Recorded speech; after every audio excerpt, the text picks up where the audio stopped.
بسم اللہ الرحمن الرحیم۔ ملے ہوئے حرفوں کو مرکبات کہتے ہیں۔ جو ملے ہوئے حرف ہوتے ہیں ان کو مرکبات کہتے ہیں۔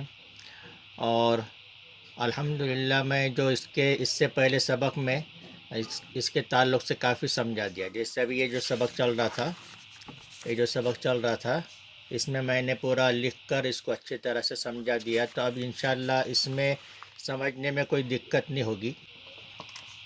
اب آگے با، تا، ثا، نون، یا، یہ سب حرف ایسے ہیں کہ صرف نقطوں کی پہچان ہونی چاہیے، بس نقطوں کی وجہ سے تو لکھنے میں تقریباً ایک جیسے آئیں گے، اور صرف نقطوں کی وجہ سے وہ پہچانے جائیں گے۔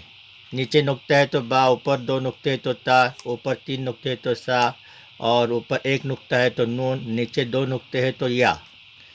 اب آگے با الف، تا الف، سا الف، یہاں سے یہاں تک سا بنا ہوا ہے، یہاں الف بنا ہوا ہے۔ نون الف، یا الف،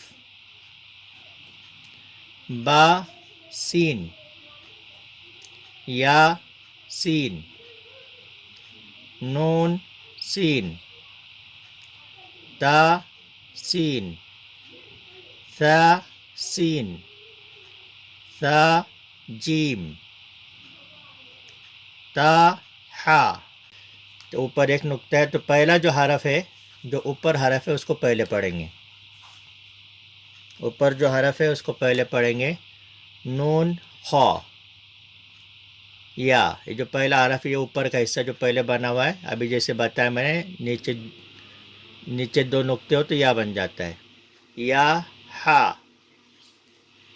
با جیم، با میم، یا میم، نون میم،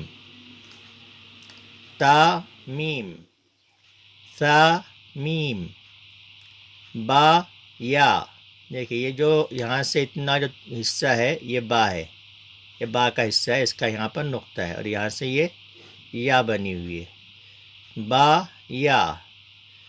اسی طرح یہاں سے اتنا حصہ یا کا ہے، یہ جو دو نقطے ہے، یا، نون یا، تا یا، ثا یا، نون با لام۔ یہاں صرف نقطوں کی پہچان ہونی چاہیے، اوپر نقطہ رہا تو نون، نیچے نقطہ رہا تو با، اسی طرح اوپر نقطہ رہا تو تا، نیچے دو نقطے رہے تو یا، اوپر دو نقطے رہے تو تا، اوپر تین نقطے رہے تو سا۔ اس کو اگر ہم ذہن میں بٹھا لیں گے تو ہم کو یہ سبق بالکل آسان لگے گا۔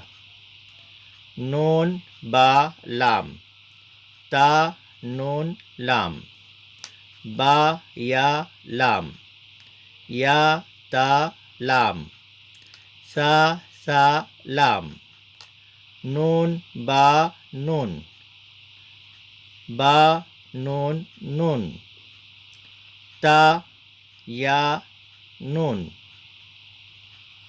یا تا نون، سا نون، نون یا نون۔